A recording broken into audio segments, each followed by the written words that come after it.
गंवार सास बहू की 4 बजे वर्सेस मॉडर्न सास बहू की 11 बजे की रसोई।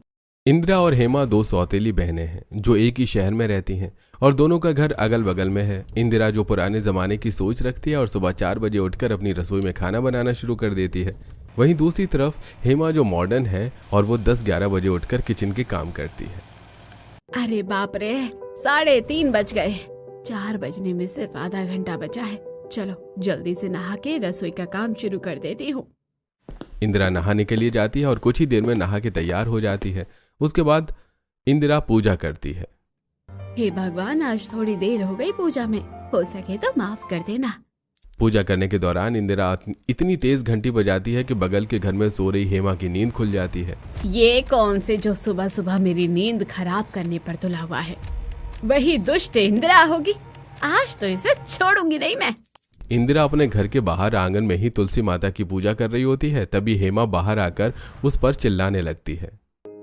ओ पुजारिन, पागल हो गई है क्या जो सुबह सुबह इतनी तेज घंटी बजा रही है? बंद कर दे अपनी ये घंटी, नहीं तो मुझे तेरी घंटी बजाने में वक्त नहीं लगेगा। अरे ये कौन चिल्ला रहा है सुबह सुबह? अरे मैं हूँ, इधर देखकर बात कर। ये नजरें क्या घुमा रही है? हेमा इंदिरा पर बरस रही होती है। तभी वहाँ कुछ पड़ोसी आ जाते हैं जो सुबह मॉर्निंग वॉक पर निकले थे। क्या बात है हेमा, सुबह सुबह क्यों खामखा चिल्ला रही हो? देखो ना यार, सुबह रोज का हो गया है इसका। रोज 4 बजे इसकी इतनी तेज घंटी बजती है जिससे मेरी नींद ही खराब हो जाती है। ओफो हेमा, तुम भी ना इतनी छोटी सी बात पर इतना बड़ा हंगामा बना रही हो। क्यों ना बनाओ हंगामा? सुबह 4 बजे सबके सोने का वक्त होता है और उसी वक्त ये औरत अपना खटर पटर करना शुरू कर देती है और इसके खटर पटर की सारी आवाज मेरे कमरे तक आती है जिससे मेरी नींद टूट जाती है। अच्छा तो जरा रुक जा, उसको पूजा कर लेने दे, फिर बात कर लेना आराम से। अरे रेखा, क्यों सुबह सुबह अपना दिमाग खराब कर रही हो? इसकी तो रोज की आदत है सुबह चिक चिक करने की। हो, देखो तो कौन बोल रहा है। नींद खराब करो तुम और दिमाग इनका खराब होता है। हमारा तो दिमाग खराब ही नहीं होता है। क्यों? तो क्यों सुबह सुबह इतना चिल्ला रही हो? तेरी इस घंटी की वजह से। तो तुम क्या चाहती हो, तुम्हारी तरह मैं भी 11 बजे उठूं जब सूरज सर पर चढ़ा हो? हाँ बोलना, पूजा ना करो, अपने घर की रसोई में खाना ना बनाऊं? तुझे जो करना है कर ले, बस मेरे घर में इस घंटी की और तेरे बर्तन की आवाज अगर आई ना तो देख लेना, तुझे मैं छोड़ूंगी नहीं। अरे चुप करो दोनों, कैसे बहस कर रही हो? बहू लाने की और सास बनने की उम्र हो गई है तुम दोनों की। थोड़ा तो उम्र का लिहाज करो। तुम्हारी बहुएं आएंगी तो क्या कहेंगी कि कैसी सास है मेरी? अरे ऐसा कुछ नहीं होगा, क्योंकि मैं अपनी बहू अपने हिसाब से लेकर आऊंगी, जो इस जमाने की सोच रखने वाली लड़की हो और मॉडर्न हो, इन गंवारों की तरह थोड़ी ना। हाँ रेखा बहन, मैं भी अपनी बहू संस्कारी और गुणवान लेकर आऊंगी, जो हमारे रीति रिवाजों का सम्मान करे, उसे निभाए। मुझे मॉडर्न बहू नहीं चाहिए जो दिन में 11 बजे सोकर उठे। मुझे तो समझ नहीं आता कोई 11 बजे कैसे सोकर उठ सकता है। खैर छोड़ो, मुझे क्या। अच्छा चल ठीक है, जा हेमा, अब तू सो जा। अभी तो जा रही हूँ, लेकिन अगली बार छोड़ूंगी नहीं। इतना कहकर हेमा वहां से चली जाती है।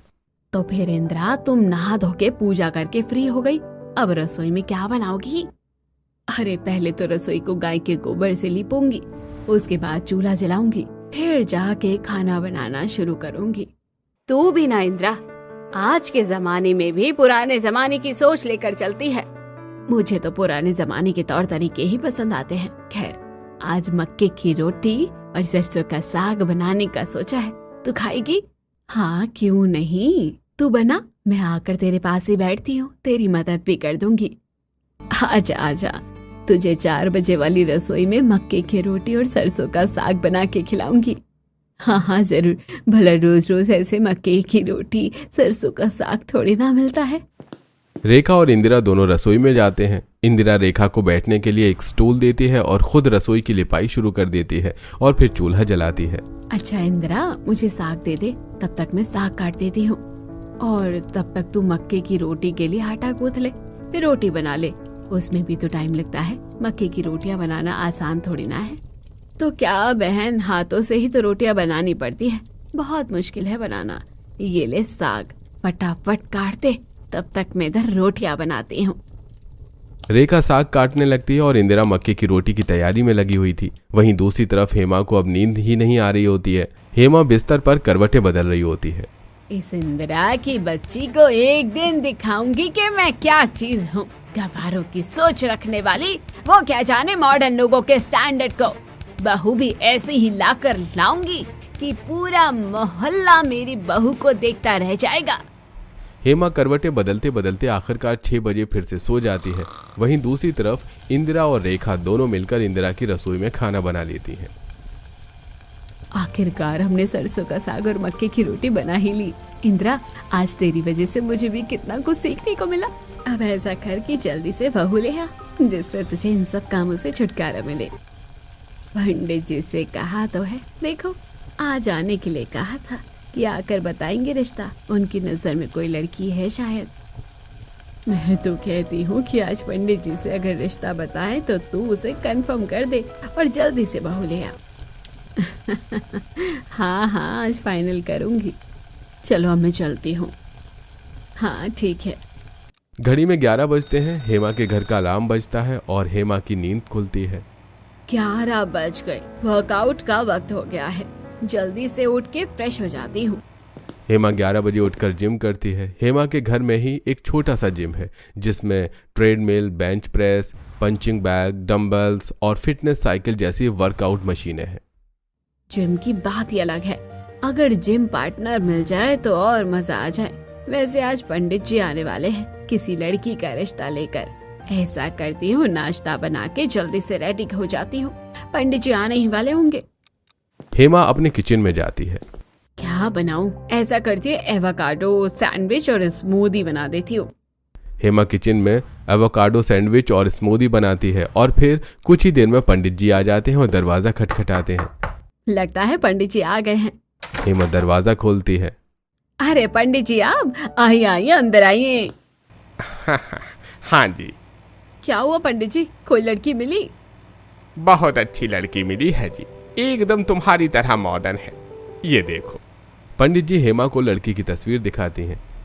अरे वाह, लड़की तो बहुत अच्छी है पंडित जी, मुझे लड़की बहुत पसंद है। आप ऐसा करें, रिश्ते की बात को आगे बढ़ाइए, मैं इसी से अपने बेटे की शादी करूंगी।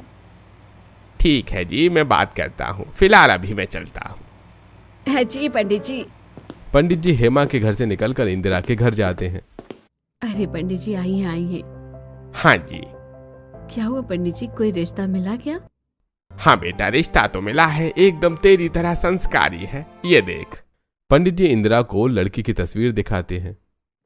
हाँ पंडित जी, लड़की तो बहुत संस्कारी लग रही है। आप रिश्ते की बात आगे बढ़ाइए, हमें रिश्ता मंजूर है। ठीक है जी।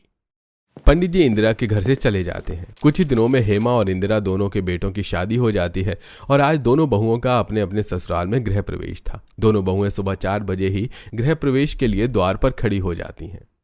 आओ आओ बहू, आज इस घर में तुम्हारा स्वागत है। कलश गिराकर कुमकुम से होते हुए घर में प्रवेश करो। जी माँ जी। रीना इंदिरा के कहे अनुसार करती है और घर के अंदर प्रवेश करती है। देख बहू, हम लोग बहुत सीधे साधे लोग हैं। ये छोटा सा घर है हमारे पास।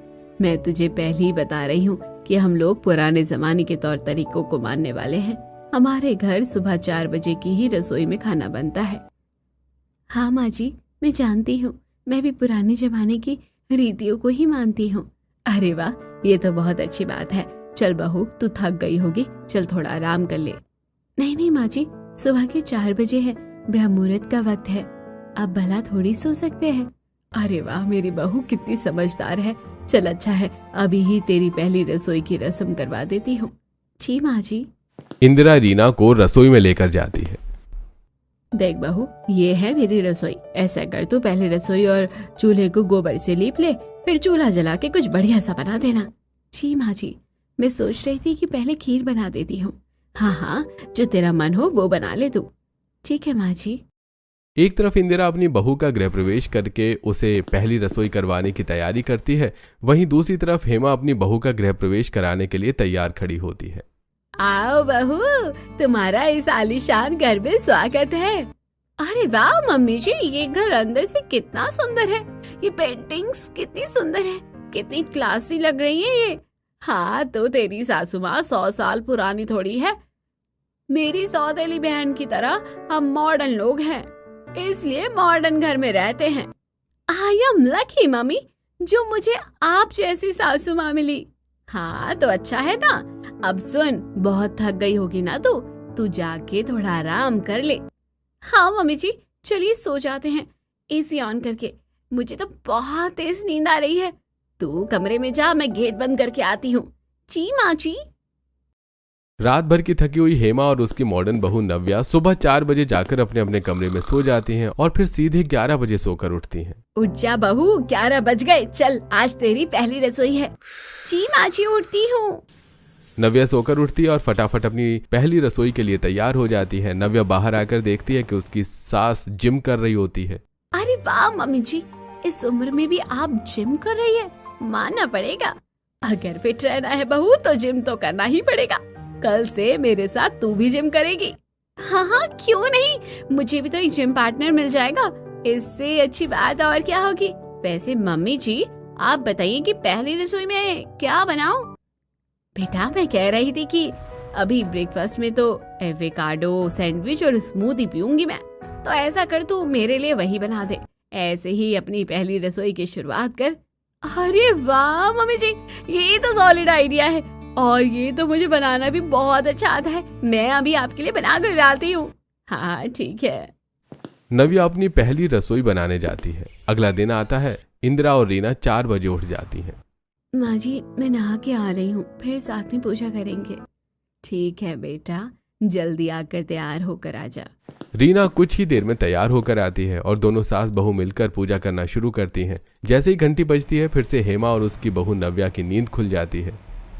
आज तो इन सास बहू को मैं छोड़ूंगी नहीं। मुझ तक तो ठीक था, लेकिन मेरी बहू को ये लोग ढंग से सोने नहीं दे रहे हैं। सुबह के 4 बजे हैं, लेकिन फिर भी इन लोगों को पता नहीं क्या चल रहती है। हेमा और नव्या इंदिरा के आंगन में जाती हैं, जहां इंदिरा और उसकी बहू भी पूजा कर रही होती है। ओ डायन, फिर से चालू हो गई सुबह सुबह। अरे अपनी हरकतों से कब बाज आएगी तू, बोल। क्या हुआ हेमा, आज बहू की भी नींद टूट गई, इसलिए और बौखला गई हो क्या, जो उसको डायन बोल रही हो? अरे तुम्हें क्या पता जब किसी की नींद टूटती है तो कैसा लगता है। एक दिन आजमा के देखना, तब पता चलेगा तुम्हें कि कैसा लगता है। अरे मैं नहीं, 3 बजे तक फोन चला के फिर 4 बजे सोती हूँ। मैं तो अपने वक्त से 10 बजे सो जाती हूँ और 4 बजे उठ जाती हूँ। तू कहना क्या चाहती है कि मैं भी 3 बजे सोती हूँ? अरे सोती भी हूँ तो तुझे क्या। माँ जी शांत हो जाइए। हाँ हाँ बहू, अपनी इस पागल सास को समझा कि रोज रोज सुबह सुबह ड्रामे ना करे। देखिए आंटी जी, आप मेरी सासू माँ के बारे में ना ऐसे बोल नहीं सकती। इस मोहल्ले में उनकी बहुत इज्जत है। अगर आप इस तरीके से बोलेंगी ना तो हमें भी आपको उसी भाषा में जवाब देना पड़ेगा। अरे बोल तो रही हूँ अपनी सासू माँ की जुबान, अब और कैसे बोलूंगी। रेखा नव्या और हेमा से लड़ी रही होती है, तब तक इंदिरा और रीना की पूजा हो जाती है। अरे रेखा, तू फिर इन लोगों के मुंह लग रही है। अरे छोड़ ना, बोलने देने। ये राक्षस है जो खुद तो कुछ अच्छा करेंगे नहीं और दूसरों को भी करने नहीं देंगे। क्या कहा तूने, हम राक्षस हैं? हाँ तू राक्षस है, तभी तो 11 बजे सोकर उठती है। मैं 11 बजे चाहे उठूं या 12 बजे, तुझे उससे क्या? माँ जी आप प्लीज मत बोलिए, हमें रसोई में खाना भी बनाना है। चलिए चलते हैं। हाँ बहू, चिल्लाने देने। जाओ रेखा, तुम भी अपने काम कर लो, वरना इन लोगों के पीछे अपना दिमाग खराब करोगी। हाँ हाँ मैं जा रही हूँ। इतना कह के सभी अपने अपने घर में चली जाती हैं और हेमा वहीं खड़ी देखती रह जाती है। हाँ हाँ जाओ जाओ जाओ, अब देखना तुम लोग मैं क्या करती हूँ। इन लोगों का कुछ तो करना पड़ेगा। फिलहाल तो सोने चलते हैं, नींद आ रही है। इतना बोल के हेमा और नव्या अंदर सोने चली जाती हैं और दूसरी तरफ इंदिरा और उसकी बहू रीना रसोई की तैयारी कर रही थी। माँ जी मैंने रसोई लीप दी है, आप चूल्हा जला दीजिए, तब तक मैं हाथ धोकर आती हूँ। अच्छा ठीक है, जा। रीना हाथ धोकर आती है। माँ जी क्या बनाना है आज खाने में? बेटा आज मेरा टमाटर की सौंधी सौंधी खुशबू वाली टमाटर की चटनी और मोटी मोटी रोटियां खाने का मन है। मजा ही आ जाएगा माँ, चलिए आज मैं यही बनाती हूँ। तो ला दे टमाटर, मैं चूल्हे पर पकाती हूँ जब तक तू आटा लगा ले। ठीक है माँ जी। कुछ देर में खाना बन जाता है और दोनों सास बहू साथ मिलकर खाना भी खा लेती हैं। अब 11 बज चुके थे। दोनों सास बहू काम करते करते थक गई थी। बहुत थक गई हूँ, सोच रही हूँ थोड़ा आराम कर लूँ। तू भी थोड़ा आराम कर ले बहू। हाँ माँ, चलिए कमरे में चल के आराम करके सो जाते हैं घंटा। हाँ हाँ ठीक है। दोनों सास बहू कमरे में जाके सो जाती हैं। दूसरी तरफ हेमा के घर में अब जाकर दोनों सास बहू की नींद खुली थी। चलिए माँ जी, जिम कर लेते हैं। आप भी चेंज करके जिम रूम में आ जाइए। हाँ बेटा, आती हूँ। कुछ देर में हेमा जिम वेयर पहन कर आती है और म्यूजिक का वॉल्यूम फुल कर देती है और एक्सरसाइज करती है। माँ जी, वॉल्यूम फुल क्यों कर दिया? अरे बेटा, दोनों बगल वालियों ने सुबह हमारी नींद खराब की थी, तो अब हमारी बारी है उनकी नींद खराब करने की। काम करके दोनों सो गए होंगे तो थोड़ा तो परेशान करना बनता है ना। वाह माँ जी, आपका जवाब नहीं है। वैसे माँ जी, मैं एवोकाडो सैंडविच और स्मूदी बनाने जा रही हूँ। और हाँ मम्मी जी, किचन का दरवाजा ढीला हो गया है, उसे सही करवा लीजिएगा। हाँ बेटा ठीक है, करवा लूंगी। हेमा और नव्या बात कर ही रही होती हैं कि तभी तेज वॉल्यूम की वजह से डिस्टर्ब होकर इंदिरा और रीना हेमा के घर के बाहर आकर खड़ी हो जाती हैं। अरे ये क्या लगा रखा है सुबह सुबह, परेशान कर दिया है एकदम। बंद करो गाना। इंदिरा की आवाज सुनकर हेमा बाहर आती है। नहीं बंद करेंगे, अगर दम है तो बंद करवा के दिखाओ। नहीं बंद करेगी तो ठीक है, अब तू कल सुबह मिल, फिर बताते हुए तुझे। हाँ हाँ जा, क्या बताएगी मुझे? इतना कह के इंदिरा अपने घर चली जाती है। माँ जी छोड़िए ना, बहू परेशान करने का एक नया तरीका ढूंढ लिया है इसने। कितनी तेज आवाज आ रही है गाने की। अब रोज रोज ऐसे ही चलता है। सुबह 4 बजे रसोई बनाने के लिए जब इंदिरा नहा धो के तैयार होकर पूजा करती है तो हेमा और उसकी बहू को दिक्कत होती है, और जब हेमा 11 बजे जिम के लिए म्यूजिक चलाती है तो इंदिरा और उसकी बहू को दिक्कत होती है। एक दिन हेमा फुल वॉल्यूम में म्यूजिक चला रही होती है और इंदिरा और रीना बाहर आंगन में ही बैठी होती हैं। माँ जी, आखिर ये कब तक ऐसे चलता रहेगा? ये सही तो नहीं है। हम कर भी क्या सकते हैं बहू? तभी सामने से रेखा आती है। अरे ये क्या हो गया हेमा को? आज पूरे मोहल्ले को परेशान करके रखा हुआ है। पूरा मोहल्ला बाहर निकल के आपस में बातें कर रहा था। वहीं हेमा और उसकी बहू नव्या को कुछ पता ही नहीं था कि उनके म्यूजिक वॉल्यूम की वजह से सब कितना परेशान हो रहे हैं। माँ जी, मैं ब्रेकफास्ट बनाने जा रही हूँ, एवोकाडो सैंडविच और स्मूदी। ठीक है बेटा, जा बना दे। नव्या जैसे ही किचन का दरवाजा खोलती है, दरवाजा ढीला होने की वजह से नव्या के ऊपर गिर जाता है और नव्या चिल्लाने लगती है। माँ जी बचाइए, माँ जी। हेमा म्यूजिक बंद करके किचन में जाती है और देखती है कि नव्या के ऊपर ही दरवाजा गिरा हुआ है। अरे बचाओ बचाओ, मेरी बहू को कोई बचाओ। इसको क्या हो गया? ये लोग चिल्ला क्यों रहे हैं? लगता है माँ जी इन्हें हमारी जरूरत है। चलिए रेखा आंटी चलते हैं। नहीं नहीं, मैं नहीं जाऊंगी, तुम ही लोग जाओ। ठीक है। इंदिरा और रीना हेमा के घर के अंदर जाती हैं। अरे ये क्या, दरवाजा उठाओ। नहीं उठ रहा दरवाजा, बहुत भारी है, प्लीज कुछ करो। आंटी आप डरिए मत, हम तीनों मिलकर दरवाजा उठाते हैं, दरवाजा उठ जाएगा। ठीक है। तीनों के मिलकर उठाने पर दरवाजा उठ जाता है और नव्या दरवाजे के नीचे से निकल आती है। थोड़ी देर बाद रेखा भी हेमा के घर में जाती है। क्या हुआ, बचा लिया ना तेरी बहू को इन दोनों ने? हाँ, अगर आज ये ना होते तो मैं यहाँ नहीं खड़ी होती। तो हेमा, अगर शर्म बची हो तो माफी मांग ले इनसे। ये ना होते तो तेरी बहू चली गई होती, फिर आज ऊपर कान्हा जी के पास। हाँ इंदिरा, मुझे माफ कर दो, मुझसे गलती हो गई। मैंने तुम्हें बहुत अपशब्द बोले हैं। अगर तुम अपना ये डीजे वाला चलाना बंद करोगी तभी माफ करूंगी। बोलो, मंजूर है? हाँ हाँ मंजूर है। मैं अब साउंड प्रूफ दरवाजा लगवा रही हूँ, तो अब मैं तुम्हें परेशान नहीं करूंगी। तो ठीक है, फिर अब आजा, गले लग जा। हेमा इंदिरा के गले लग जाती है और इस तरह से दोनों परिवारों के मतभेद खत्म हो जाते हैं।